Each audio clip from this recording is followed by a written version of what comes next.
낮추시리. 우리가 낮아지면 그가 높이시리. 하나님. 한 번 더 말씀을 나누려고 합니다.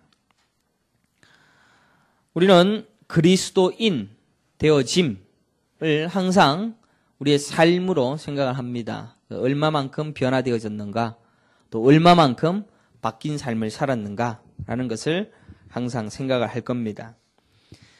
과연 우리가 신앙생활을 하면은 예수 닮은 사람이 되어져야 된다라고 우리는 다른 사람들도 쳐다보면서 예수를 믿었으면 예수를 닮아야지 라고 이야기를 하면서 정작 자기도 하지 않으면서 또 그렇게 하지 아니하는 사람들을 열심히 비판을 합니다. 그래서 신앙생활이라고 하면 예수 닮은 사람이다 라고 아예 정답을 지어서 사람들에게 판단을 하지 않습니까? 그래서 목사도 예수 닮은 사람, 그래서 예수님을 얼마나 닮아서 또 그의 인격대로 살아가는가라는 것으로 목사를 판단을 하기도 합니다. 그러나 성경을 보게 되어지면 예수님을 닮으라 라는 것보다는 예수님을 닮아서 우리가 어떤 의지적으로 나아가는 것, 그것보다는 훨씬 더 예수님이 더 크신 분이시다. 또 예수님은 우리가 한 것은 아무것도 아니다 라는 것이 더 명확해지는 것이 성경입니다. 그래서 저는 신앙생활을 정의하기를 하나님의 말씀대로 살아가서 그 예수 그리스도를 닮아가는 것에 있다라는 것보다는 사실 피를 알아가고 예수님의 약속에 대한 확신을 가지게 되어지는 과정이다라는 것입니다. 그러니까 그 약속을 과정 속에 알아가고 확신을 가져가는 가운데 우리의 삶은 자동으로, 아니 어떻게 할 수 없이 따라가게 되어지는 것이지, 그걸 하려고 노력한다고 해서 우리가 예수님을 닮아가는 과정이다라고 이야기하지 않는다는 것입니다. 과연 여러분들은 어떤 신앙생활을 하고 있습니까? 그리스도인이라는 것을 벌써 6번째로 말씀하고 있는데, 예수님을 닮아간다라고 말을 하면서 우리는 그렇게 하지 못한 사람들을 뒷담화를 하느니 차라리 내가 예수님이 누구인가, 또 예수님이 나에게 어떤 일을 행하셨는가라는 것을 더 명확하게 아는 것, 깨닫는 것, 이것이 제일 중요한 겁니다. 학교에서 공부하는 학생들에게 시험 성적을 잘 맞았다라고 어떻게 하면 공부를 잘 할 수 있는가에 대해서 관심 가지는 것이 중요하겠습니까? 아니면 내가 왜 공부를 해야 되는가? 또 공부를 하는 이유가 무엇을 해야 할지를 아는 것이 더 중요하겠습니까? 내가 무엇을 해야 한다라는 목표가 더 중요한 것이지, 그 과정은 사실은 그 목표 가운데 따라가게 되어 있다는 겁니다. 근데 학생들이 목표를 가지고 공부하는 경우 거의 없지 않습니까? 그냥 시키면 시킨 대로 하다 보니까 하는 거죠. 그만큼 우리는 우리의 지성과 이성으로 목표를 두고 행하기가 참 어려운 존재입니다. 내가 무엇이 되고 내가 무엇을 하게 될 것인가에 대한 확신과 인생을 알아가는 과정, 이게 우리의 삶의 목표다라는 것이죠. 그래서 성적 몇 점 넣고 등수가 몇 등인가, 물론 중요합니다. 우리 부모들에게는 얼마나 중요합니까? 1등에서 2등으로 떨어졌으면 얼마나 성질이 나겠습니까? 그러나 목표가 더 중요하다. 그래서 목표를 더 잘 알게 하는 것, 정확히 알아야 할 것을 명확하게 알아가는 그것이 신앙생활이다라는 것입니다. 그래서 목사가 이렇게 성경 공부를 강조를 하고, 또 설교가 여러분들에게 이렇게 사세요, 저렇게 사세요 라는 것을 가르치기보다는 여러분들의 삶의 본질, 또 삶의 목적이 무엇인가를 계속해서 반복해서 설명해주고 가르쳐주고 있습니다. 그러니까 우리 교회가 현실적이고 감상적이고 실제적인 것을 여러분들에게 제공하는 것이 아니라 오히려 성경에 나 있는 원리적인 것만을 가르치고 있다라고 할 수가 있습니다. 그래서 우리는 이 진리를 아는 것이 너무나도 중요합니다. 그래서 교회 생활을 통하여서 우리가 복도 받아야 되고 또 예수님의 젊은 자로서의 삶을 살았다라는 것을 간증하고 드러내는 것, 이런 것도 참 중요합니다. 교회가 부흥을 하고 사람들이 많이 모이고 또 전도도 열심히 해서 많은 사람들이 봉사와 충성으로 함께 동원되어지고 함께 으쌰으쌰하자, 뭐 이런 것들도 참 좋은 모습이기도 합니다. 그러나 그런 인간들을 선동하거나 인간들의 마음에 그 어떤 열심들을 나타내게 하는 것, 이런 것들이 교회 운동이 아니라 실은 교회 운동은 하나님과 예수 그리스도와 내가 어떤 존재인가, 그래서 내가 이 땅에 사는 목적은 무엇인가, 내 자녀가 내게 태어난 이유가 무엇인가라는 것을 자꾸 알아가는 것입니다. 그래서 개척교회 가면은 고생 많이 한다라고 얘기를 하는데, 우리 집사님들도 얘기하는데, 제일강서교회는 개척교회인데 더 할 일이 없다라는 그런 표현을 하십니다. 왜 그렇습니까? 큰 교회는 할 일이 적을 것 같죠? 근데 더 많습니다. 할 일이 얼마나 많은지 압니까? 수요 예배, 기독교, 그 새벽 기도회, 전도 봉사대, 더 많이 동원을 시킵니다. 더 많은 일을 하게끔 하여서 그 일을 통하여 하는 중에 깨닫게 하는 뭐 그런 시스템을 가지고 있다라고 할 수 있습니다. 그러나 성경은 그러한 것이 아닙니다. 하는 중에, 열심히 일하는 중에 뭔가를 깨닫도록 하는 그런 방식이 아니라 처음부터 하나님께서는 자신의 방식과 자신이 어떤 약속을 했는 것이며 내가 어떤 너희를 어떻게 불렀다라는 것을 명확하게 가르치는 선포, 말씀, 이것으로 시작하고 있다는 것입니다. 오늘 저는 창세기 2장의 말씀을 풀어가려고 합니다. 이 말씀에 보게 되어지면 분명히 어떠한 은혜로 우리가 지어졌는가라는 것을 명확하게 알 수가 있으며 결국 그리스도인이 무엇인가 또 한 번 깨달을 수 있는 시간이 될 것입니다. 3절을 한번 같이 보겠습니다. 3절. 창세기 2장 3절입니다. 다 같이 한번 보겠습니다. 시작.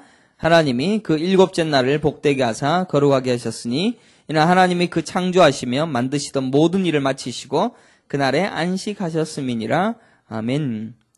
여기 보니까 분명히 제7일 날 안식하셨다라는 이야기를 하고 계시죠. 그죠?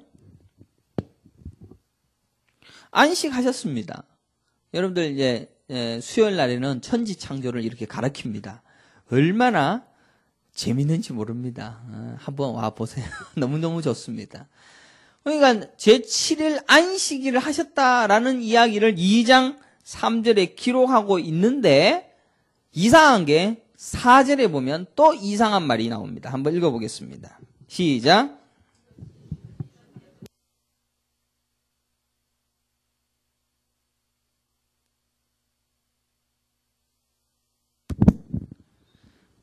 이것이 천지가 창조될 때 하늘과 땅의 내력이니 여호와 하나님이 땅과 하늘을 만드시는 날에라고 되어 있습니다. 다시 인간의 창조의 모습을 다시금 반복하고 있습니다. 자, 안식하시고 난 다음에 안식하신 건 뭡니까? 인간도 만들었고 제3일, 4일, 그죠? 땅을 다 만들었는 이야기가 있을 거 아닙니까? 있었는데 다시 인간 만든 이야기를 다시 시작하십니다. 1장 11절을 한번 넘겨보십시오. 1장 11절. 하나님이 이르시되 땅은 풀과 씨 맺는 채소와 각기 종류대로 씨 가진 열매 맺는 나무를 내라 하시니 그대로 되었더라 라고 되어 있습니다. 여기에 보게 되어지면 땅에게 명령하고 있다라는 사실을 기억해야 됩니다. 땅이 무슨 능력이 있는데 땅 보고 하나님께서 말합니다. 야, 땅! 너 풀, 씨, 채소 맺는 것 그거 지금 내라고 얘기하니까 땅이 하더라는 것을 성경이 기록하고 있습니다. 12절에 보십시오. 분명한 것은 주어가 땅입니다. 보십시오. 땅이, 그죠? 땅이 풀과 각기 종류대로 씨 맺는 채소와 각기 종류대로 씨 가진 열매 맺는 나무를 내니 하나님이 보시기에 좋았더라. 누가요? 땅이. 하나님이 땅에게 이르니까, 그죠? 하나님이 땅에다가 말씀하시니까 땅이 일하더라는 겁니다. 주어는 분명히 땅입니다. 땅이 씨 맺는 채소와 씨 가진 열매를 맺는 나무를 만들었다라는 것입니다. 그런데 땅이 어떻게 채소와 나무를 만들 수 있었던 것이 어디에서부터 시작되었는가? 오늘 5절에 보니까 2장 5절 보십시오.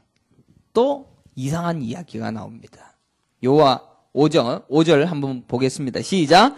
여호와 하나님이 땅에 비를 내리지 아니하셨고 땅을 갈 사람도 없었으므로 들에는 초목이 아직 없었고 밭에는 채소가 나지 아니하였으며 여기는 또 없다고 얘기하고 있습니다. 이상하지 않습니까? 예? 셋째 날에는 땅이 씨 맺는 채소를 내게 하셨다. 그래서 땅이 그렇게 했다라고 기록하고 있는데 5절에 보니까 땅을 갈 사람이 없었으므로 들에는 초목이 아직 없고 밭에는 채소가 나지 아니하였고 안개만 땅에서 올라와 온 지면을 적셨더라.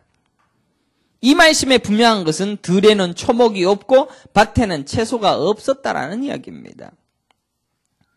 땅이 채소와 나무를 만들 수 있는 능력을 가지게 된 것은 하나님의 은혜의 비가 있어야 했고 땅을 갈 사람이 있어야 된다는 이야기입니다.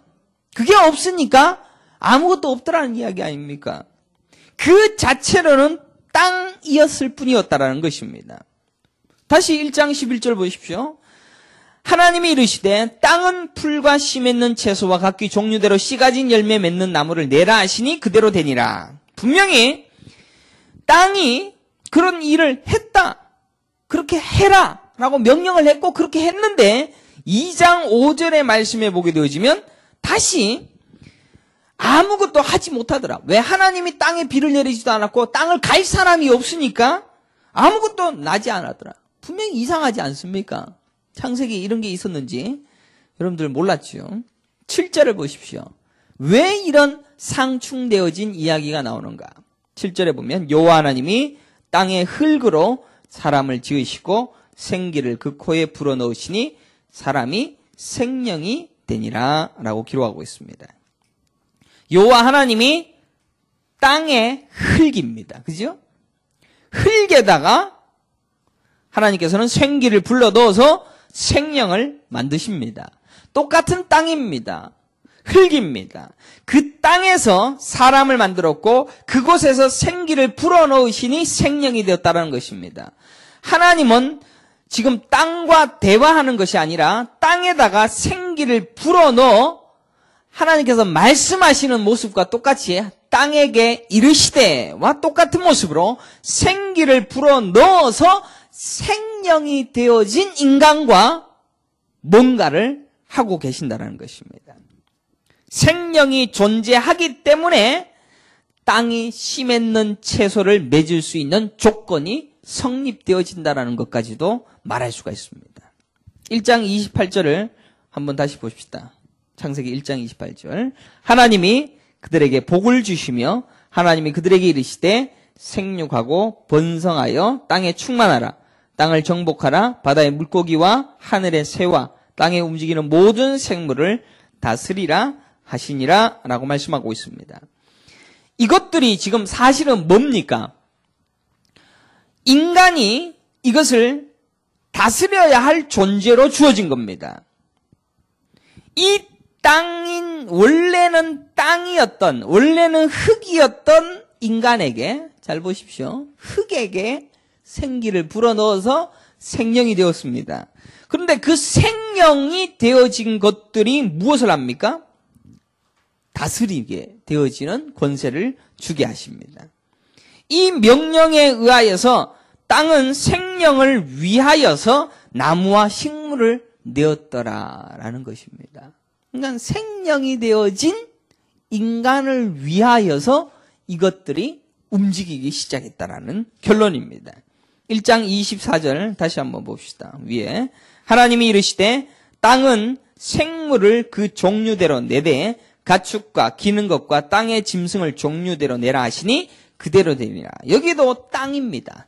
땅이 만들어낸 것이 나무와 식물뿐만 아니라 생명이 다스려야, 생명이 뭡니까? 인간 아닙니까? 인간이 다스려야 할 가축, 기는 것, 땅의 짐승, 그거를 땅이 만들었다라고 기록합니다. 뭐가 만들었습니까? 땅이죠, 그죠? 하나님이 이르시되 땅은, 그리고 땅이 그것들을 만들어내고 있다는 것입니다. 시간상으로는 분명히 하나님께서는 식물을 먼저 만들고 들짐승과 바다짐승을 먼저 만든 것처럼 보이지만, 이것을 갖다가 여러분들이 순차적으로 배열을 하니까 우리의 머리 구조 속에는 요게 만들어지고 난 다음에 만들어지는구나, 진화론적으로 이렇게 흘러가는구나 라고 생각을 하는지는 모르겠지만은, 하나님께서는 분명히 7절에 기록되어진 대로 땅의 흙에게 생기를 불어넣어 생명이 된 시점, 그것을 통하여서 하나님께서는 하나님의 이 땅 위에 에덴 동산을 창조하시고 창설하고 있다는 것입니다. 창세기 1장 29절 보십시오. 29절, 하나님이 이르시되 내가 온 지면에 씨 맺는 모든 채소와 씨 가진 열매 맺는 모든 나무를 너희에게 주노니 너희의 먹을거리라 되리라 라고 기록하고 있습니다.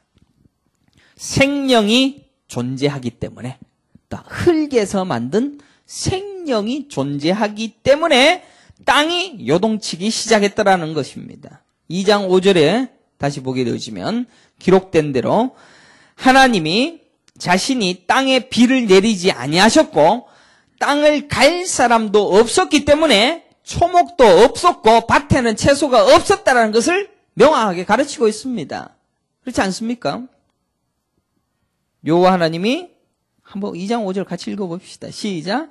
여호와 하나님이 땅에 비를 내리지 아니하셨고 땅을 갈 사람도 없었으므로 들에는 초목이 아직 없었고 밭에는 채소가 나지 아니하였으며, 땅을 갈 사람이 없으니까 아무것도 안 됐더라라는 이야기 아닙니까?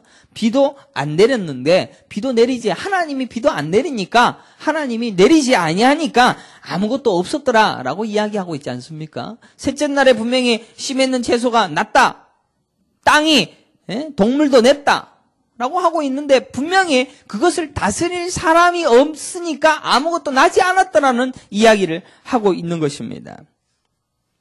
그렇다면 왜 이런 우리의 머리의 구조 속에 이것 만들어나고 난 다음에 요거 만들어지고 요거 만들어지고 난 다음에 요게 되어진다라는 이런 구조 속에 왜 이런 2장 5절에 헷갈리는 구절이 주어졌을까?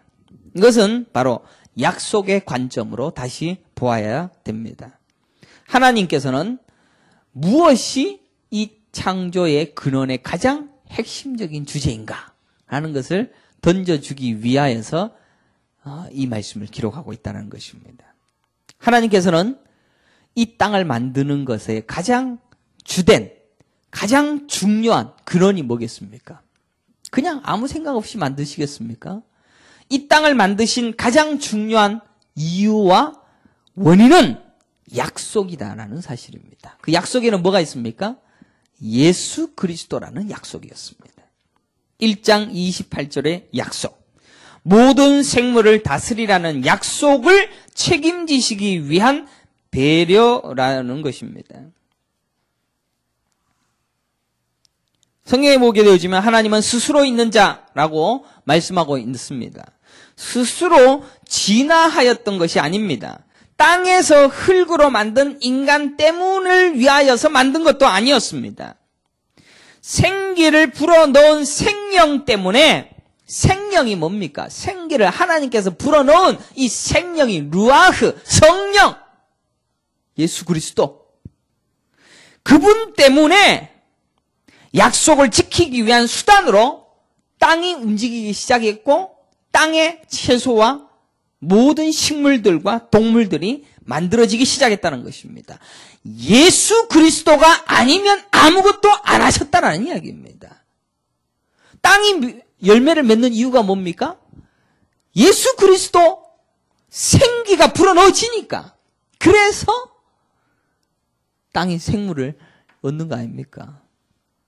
이게 이해가 되시죠? 그죠? 생기를 불어넣은 생명 때문에 약속을 지키기 위한 수단으로 땅이 움직이기 시작했으며, 약속이 숨겨져 있는 이것을 통하여서 결국 예수 그리스도가 이 온 우주의 유일한 주인공이다라는 사실을 명확하게 깨달을 수가 있습니다. 우리가 사는 이유가 뭡니까? 생기를 불어 넣었기 때문입니다. 이 생기가 예수 그리스도가 내게 주어졌기 때문에 나는 사는 겁니다. 그런데 우리가 이것이 예수 그리스도가 없는 것이라면은 처음부터 흙이죠. 흙에 불과하죠. 먼지, 흙. 창세기 1장 1절부터 2장 3절까지 하나님을 뭐라고 표현합니까? 창세기 1장 1절부터 2장 3절까지 천지창조를 1, 2, 3, 4, 5, 6, 7까지 성경에는 엘로힘으로 표현하고 있습니다. 엘로힘. 그런데 4절부터는 하나님을 뭐라고 표현한지 아십니까? 야훼라고 표현하고 있습니다. 그전에는 엘로힘으로 쓰다가 그 다음부터는 야훼라고 쓰고 있습니다. 야훼가 뭡니까? 약속의 하나님이다 라는 것이죠. 출애굽기 6장 3절에도 보면 내가 아브라함과 이삭과 야곱에게 전능의 하나님으로 나타났으나 나의 이름을 여호와로는 그들에게 알리지 아니하였고 라고 기록합니다. 엘로힘과 야훼를 분명히 다른 것으로 사용하고 있는 것이 출애굽기에 드러납니다. 2장 4절부터는 야훼를 쓰기 시작한 이유가 무엇이겠습니까? 바로 약속의 하나님, 생명이 된 이후부터는 예수 그리스도를 통하여서 내가 약속하고 예수 그리스도만 보겠다라는 그 약속에 근거하여 세상을 만들어 가시고 있다는 사실을 드러내고 있습니다.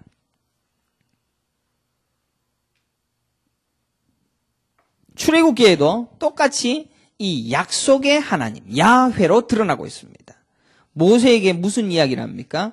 땅 이야기를 합니다. 분명한 것은 5절에 출애굽기 6장 5절에 보면 이제 애굽 사람이 종으로 삼은 이스라엘 자손의 신음소리를 내가 듣고 나의 언약을 기억하노라. 자신의 이름을 여호와 약속의 하나님으로 드러내신 이후에 자신이 세운 언약, 약속을 기억하였다라고 그가 말씀하고 있다라는 것입니다.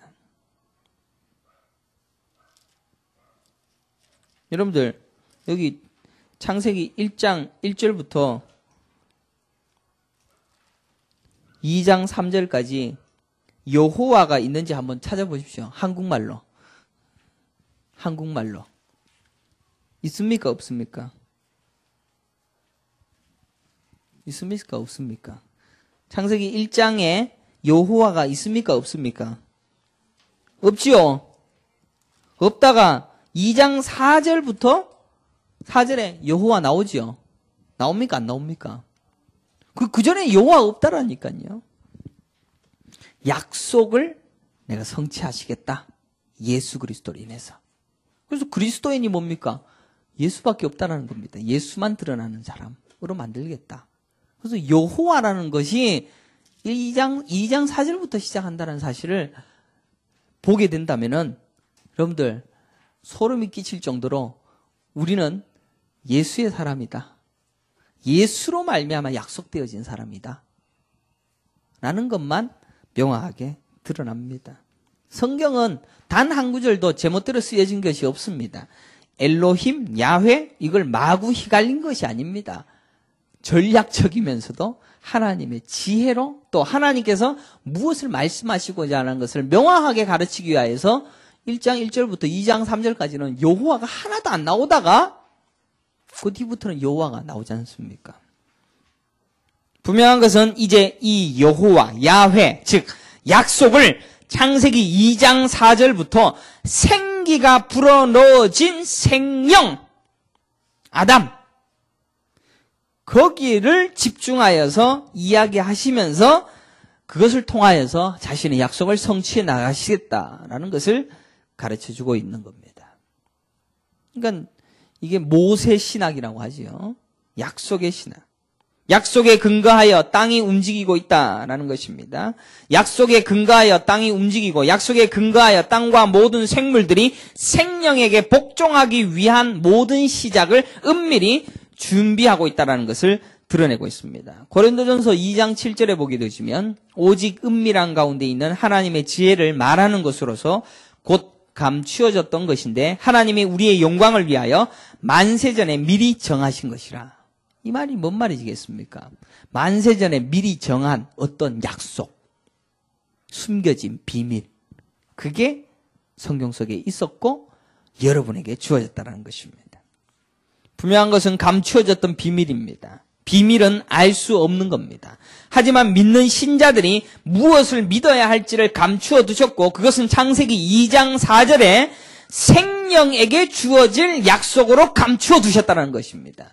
그래서 여러분들이 예수를 믿는 이유가 뭡니까? 예수 그리스도를 믿게 될 수밖에 없는 이유가 뭡니까?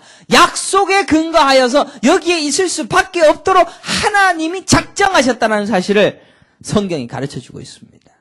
생명이 뭡니까? 생기는 곧 루아흐, 성령입니다. 오순절 다락방에 모인 자들에게 새 영을 허락하십니다. 이것도 루아흐, 성령입니다. 예수님께서 부활하시고 승천하신 이후에 보혜사 성령을 우리에게 주신다라고 말씀하셨는데 이 생기는 이미 아담에게 주어진 첫 번째 성령이었습니다. 예수 그리스도였습니다. 그러나 이 성령이 소멸되어진 것은 선악과를 따먹음으로 말미암아 그들과의 약속이 파기되어지면서 예수 그리스도가 그를 대신해서 죽어야만 그 약속이 다시 회생되어지는 것으로 우리에게 가르쳐지고 있다는 것입니다. 신약 성경에 다시 등장하고 있는 성령의 생기, 이것은 구약에도 계속해서 등장하고 있습니다. 그래서 여러분들이 성령 받으면 마음이 뜨거워지고 박수를 치고 눈물 나고 병이 낫는 이런 그 정도가 아니라 성령을 받고 예수 그리스도의 사람이 되었다는 것은 하나님과 약속에 근거한 그 모든 것이 비밀로 풀어지는 엄청난 약속이 숨겨져 있는 겁니다. 에스겔서 36장 26절에 보면 또 새 영을 너희 속에 두고 새 마음을 너희에게 주되 너희 육신에서 굳은 마음을 제거하고 부드러운 마음을 줄 것이며 또 내 영을 너희 속에 두어 너희로 내 율례를 행하게 하리니 너희가 내 규례를 지켜 행할지라 라고 기록하고 있습니다. 여기도 새 영은 성령입니다. 이것을 내가 너희 마음속에 새겨 넣어버리겠다라고 약속하고 있습니다. 29절에 보면 내가 너희는 모든 더러운 데서 구원하고 곡식이 풍성하게 하여 기근이 너희에게 닥치지 아니하게 할 것이며 또 나무의 열매와 밭의 소산을 풍성하게 하여 너희가 다시는 기근의 욕을 여러 나라에 당하지 아니하게 하리라. 이게 뭔 말입니까? 성령을, 새 영을 너희 속에 새겨놓고 난 다음에 뭐가 나옵니까? 29절에 나무의 열매와 밭의 소산을 풍성하게 하겠다. 이게 지금 창세기 2장 5절의 말씀과 똑같은 그림입니다.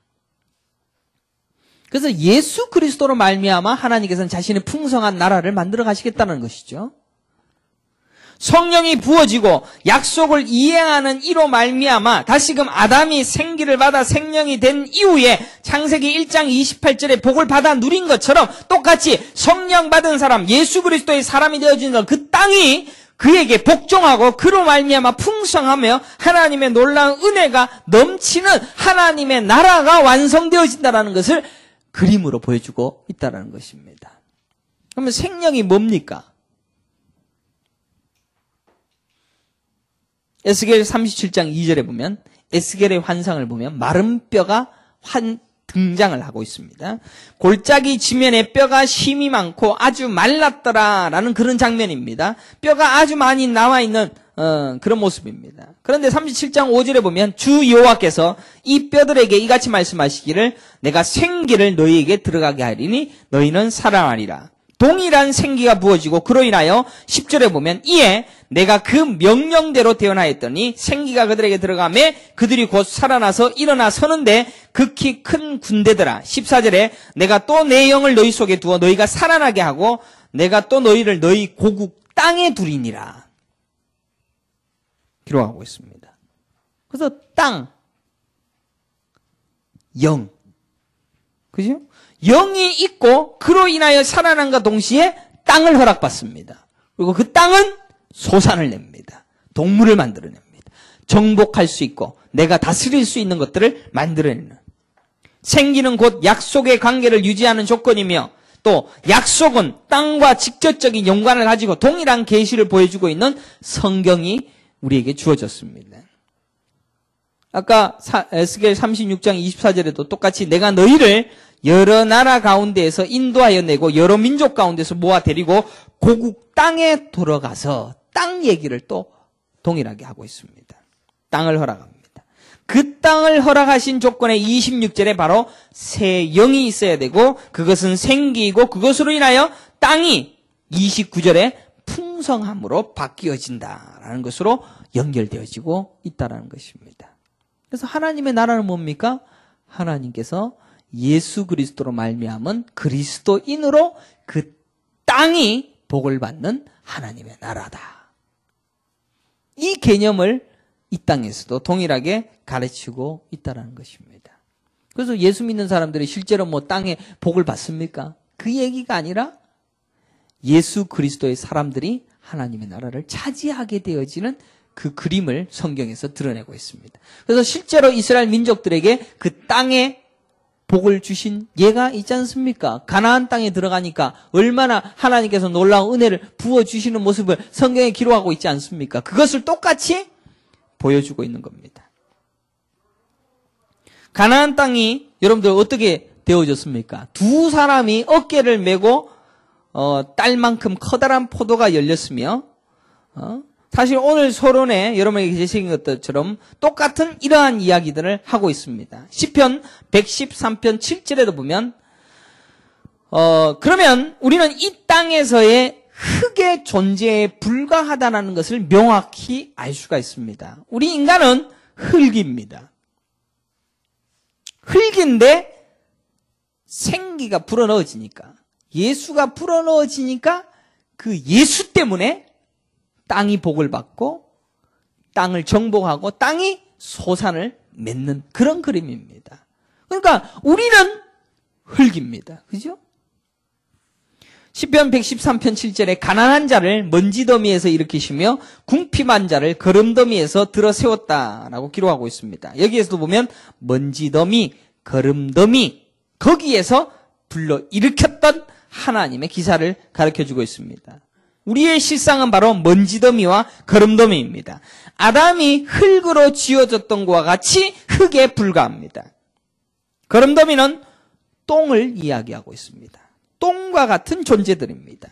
그 자리에 있던 우리를 성령 부어주시고 은혜를 부어주셔서 생명이 되게 하셨고 예수 그리스도의 사람 그리스도인이 되게 하셨으며 그리스도인은 십자가의 피로 세우신 언약으로 구원의 백성으로 만들어주시는 그들이 누릴 땅이 언약의 땅이며 그 땅에 지배되어지는 놀라운 권세를 허락하게 하셨다는 것을 성경이 가르쳐주고 있습니다. 그래서 결국 바로 땅에 대한 약속이 새 영에게 부어졌다라는 사실을 다시금 생각해야 되는 겁니다. 땅은 놀라운 일이 시작될 가능성을 부여받았습니다. 그러나 생명이 있기 전에는 그저 걸음입니다. 예수님이 있기 전에는 아무것도 아니다라는 것입니다. 성령 받은 자, 생명이 된 자들이 세워가야 할 교회의 땅은 반드시 복을 받아 누리게 되어 있습니다. 그것이 천국입니다. 그것이 구원입니다. 그래서 하나님의 능력과 하나님의 모든 것으로 그 모든 것이 이루어지는 것이지 인간의 힘으로는 하나도 이루어내는 것이 전혀 없다라는 것입니다. 그것이 가나안 땅의 모습과 일치합니다. 신명기 11장 9절에 보면 너희의 조상들에게 맹세하여 그들과 그들의 후손에게 주리라고 하신 땅 곧 젖과 꿀이 흐르는 땅에서 너희의 날이 장구하리라. 이 구절 가지고 우리는 얼마나 울고 먹습니까? 아, 우리 예수 믿으면 우리의 땅에 젖과 꿀이 흐를 것이다. 그 이야기를 한 것이 아니라 예수 그리스도, 그리스도를 바라보고 그리스도의 생기 부어진 자들을 통하여서 땅을 복되게 하시겠다. 예수만 보이는 거죠. 10절에 보면 내가 나온 애굽 땅과 같지 아니하니 거기에서는 너희가 파종한 후에 발로 물대기를 채수됨에 댐과 같이 하였거니와 너희가 건너가서 차지할 땅은 산과 골짜기가 있어서 하늘에서 내리는 비를 흡수하는 땅이요 내 하나님 여호와께서 돌보아 주시는 땅이라 연초부터 연말까지 내 하나님 여호와의 눈이 항상 그 위에 있느니라 라고 기록하고 있습니다. 생명이 되었고 생기를 받은 자가 되어졌으며 예수 그리스도를 받은 자들에게 주시는 약속의 땅은 우리의 노력으로 우리의 애씀으로 우리의 수고로 수확하는 것이 아니고 하나님이 다 하신다라는 것을 드러내고 있습니다. 아담이 생명이 되었지만 선악과 시험을 통과하지 못하자 그에게 받은 저주가 뭡니까? 땅의 저주입니다. 땅입니다. 창세기 3장 17절에 땅은 너로 말미암아 저주를 받고 너는 내 평생에 수고하여야 그 소산을 먹으리라. 땅이 너에게 가시덤불과 엉겅퀴를 낼 것이라. 내가 먹을 것은 밭의 채소인즉 내가 흙으로 돌아갈 때까지 얼굴에 땀을 흘려야 먹을 것을 먹으리니 내가 그것에서 취함을 입었음이라. 너는 흙이니 흙으로 돌아갈 것이니라 라고 기록하고 있습니다. 땅이 구조가 보십시오. 우리 인간이 흙에서 만들어졌습니다. 그리고 거기에 생명, 성령, 예수 그리스도가 씌워지니까 그 땅이 복을 받지 않습니까? 그죠? 그런데 이 인간이 죄를 범하니까 성령이 나가고 예수의 사람이 아니게 되니까 예수의 피를 의지하지 않으면 안 되는 사람이 되니까 땅이 저주를 받지 않습니까? 우리가 어떤 존재가 되어야 되는지 그리고 그 존재됨으로 어떤 일이 일어날지에 대하여 감히 상상할 수 없는 엄청난 약속이 주어졌습니다. 그것은 예수 그리스도입니다. 생기 곧 성령 예수밖에 없습니다. 원래는 흙입니다. 흙에 생명이 부어지니까 일이 시작되는 겁니다. 인간들은 얼마나 자신감이 있는지 항상 자신들이 땅에다 지어놓은 아파트와 많은 건물들과 도시 개발 이런 것들을 통해서 인간이 이만큼 이루어냈다라고 자만합니다. 근데 그 자만한 것이 순식간에 쓰나미가 오면 물러가는 것을 가끔씩 보게 하십니다.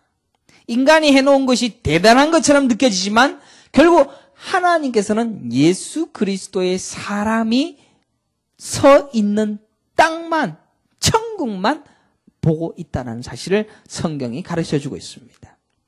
사랑하는 성도 여러분, 우리는 신앙생활을 어떻게 합니까? 원리적인 진리를 깨달아야 되는데 아직도 내 앞에 문제에 봉착하여 괴로워하고 계십니까? 해결되어야 될 문제에 대하여서 고심하고 눈물 흘리고 있습니까? 하지만 우리는 우리의 문제와 우리의 여러 가지 상황들을 극복하려고 노력하는 것이 중요한 것이 아니라 먼저 이 하나님과의 존재, 하나님과의 약속, 내가 어떤 존재인가라는 것을 먼저 깨닫고 알므로 그 알게 되어진 하나님의 은혜를 입었을 때 그 약속이 존재하는 자로 섰을 때 하나님께서는 그 땅을 천국으로 변화시켜 주신다라는 사실을 성경이 드러내고 있습니다. 그래서 성경은 이런 이야기를 하지 않습니까? 심지 않은 데서도 거두고 하지도 않은 일에 모든 일들을 이루어 가신다라는 것을 성경이 드러내고 있습니다. 예수님께서도 이 땅에 오셔서 왜 그런 말씀하십니까? 마태복음 6장 31절에 그러므로 염려하여 이르기를 무엇을 먹을까 무엇을 마실까 무엇을 입을까 하지 말라. 이는 다 이방인들이 구하는 것이라. 너희 하늘 아버지께서 이 모든 것이 너희에게 있어야 할 줄을 아시느니라. 그러나 그런즉 너희는 먼저 그의 나라와 그의 의를 구하라. 그리하면 이 모든 것을 너희에게 더하시리라 라고 기록하고 있습니다. 이미 창세전부터 숨겨진 이 땅에 관한 비밀을 예수님은 이 땅에 오셔서 풀어내셨고 그것을 가르쳐 주시는데 열중하셨습니다. 그래서 예수님이 가르쳐 주신 것의 유일한 관점은 하나님 나라였습니다. 그리고 그 비밀을 여러분들에게 각각 말씀하고 계십니다. 그럼에도 우리는 아직도 우리의 문제에 급급합니다. 왜? 우리는 흙으로 지원받았기 때문에 흙이 저주받은 그것 때문에 갈급해하고 힘겨워하고 눈물 흘립니다. 우리가 해야 할 유일한 일은 뭡니까? 그 예수 그리스도의 성령 받은 자가 되어지기를 갈급해하는 것뿐입니다. 그리고 그 위대한 진리의 기독교 안에 마음껏 뒹굴면서 성경을 바로 볼고 내 안에서 어떤 비밀들을 가르쳐 줬는지를 확실하게 깨달아서 감사함과 기쁜 마음으로 확신을 가지는 것입니다. 우리는 여전히 이 땅에서 문제 해결이 먼저이지 우리의 상태에 대하여서 진지하게 고민하지 않습니다. 내 자식 문제라든지 내 삶의 문제, 내 재정적인 문제, 요걸 해결해야만 내가 주님 앞에 나가겠다라고 이야기하고 있습니다. 땅은 원래 그런 겁니다. 땅은 여러분들을 항상 땀 흘리게 하고 항상 피곤하게 하며 땅은 항상 여러분들을 아프게 할 것입니다. 예수 그리스도가 먼저입니다. 신앙생활을 한다라고 나와 있지만 우리는 해결되지 않은 문제 때문에 고심하고 있습니다. 결국 우리에게는 성령 받음, 생기 불어넣어짐, 예수 그리스도가 해답입니다. 생명이신 성령 하나님, 예수 그리스도가 내 옷이 되지 아니하는 한 나는 똥일 뿐이고 거름더미일 뿐이며 흙일 뿐입니다. 하지만 성령이 내게 뒤덮여져서 예수의 옷을 입는 그 순간, 그리스도인이 되어지는 그 순간 하나님의 진짜 복을 받아 누리는데 그것이 천국의 복이다라는 사실을 깨닫고 그것을 향하여서 달리는 자가 되어지는 것입니다. 여러분에게는 문제들이 순식간에 그리고 매 순간에 매일매일 여러분들을 아프게 할 것입니다. 가족 문제와 부부 관계와 자식 문제와 재정적인 문제들이 여러분들을 짓누를 것입니다. 그러나 그것은 예수 그리스도가 해답입니다. 예수 그리스도가 내게 부어진 생명의 사람이 되어졌을 때 내 땅이 하나님의 나라가 되어지며 그 나라된 구원의 백성으로 이 땅에 살아가는 것을 우리에게 약속하고 있다는 사실을 깨달을 때 오직 예수 그리스도만 붙들 수 있는 자가 되어졌을 때에만 우리는 이 땅에서 하나님께서 주신 그 은혜를 온전히 누릴 수가 있다는 것입니다. 오늘 이 말씀 들으면서 여러분 마음속에 정말 나는 바라고 소망하는 것이 무엇인가 한번 되새겨 보십시오. 이거 해결됐으면 좋겠습니다. 저거 해결됐으면 좋겠습니다. 목사도 얼마나 고심하는 게 많은지 모릅니다. 이거 해결했으면 좋겠습니다. 요것만 넘어가면 좋겠습니다. 라는 게 얼마나 많은지 모릅니다. 우리 박영민 친구도 요거 시험만 넘어가면 얼마나 좋겠냐 라는 그런 간절한 바람으로 여태껏 달렸을 겁니다. 그러나 제일 중요한 예수 그리스도 생명이 우리에게 와졌을 때 그 생명이 모든 땅이 하나님의 명령에 복종하고 순종하는 그 천국의 그림을 우리에게 제시했던 것처럼 하나님과의 관계를 통하여서 하나님 나라의 법을 온전히 깨달아 알아서 이 땅에서의 문제에 급급할 것이 아니라 주의 나라와 하나님의 나라만을 바라보며 그 나라의 위대한 법칙을 따라서 경배하고 또 순복해 나갈 수 있는 믿음의 성도들이 되시기를 간절히 축원합니다. 기도하겠습니다.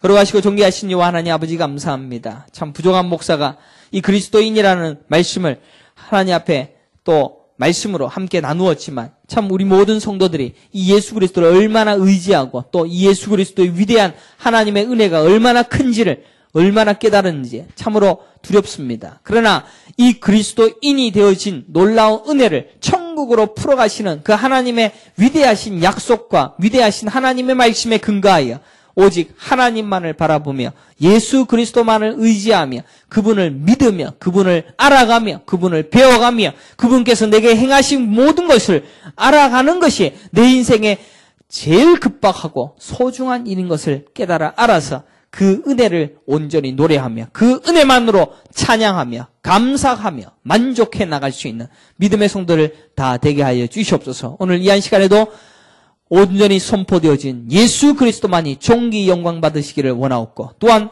우리 모든 마음속에 예수 그리스도만을 바라고 소망하고 기대하는 마음만 온전히 풍성하게 되어지는 은혜의 성도들 다 되게 하여 주시옵소서. 이제는 우리 주 예수 그리스도의 은혜와 하나님의 크신 사랑과 성령의 감화 감동 교통 충만하심이 예수 그리스도 그 생기 받아 누린 자로서의 천국 백성 된 삶을 살아 누리기를 간절히 소망하는 이곳에 나온 모든 성도들의 머리 위에 이제로부터 영원토록 함께 있을지어다. 아멘.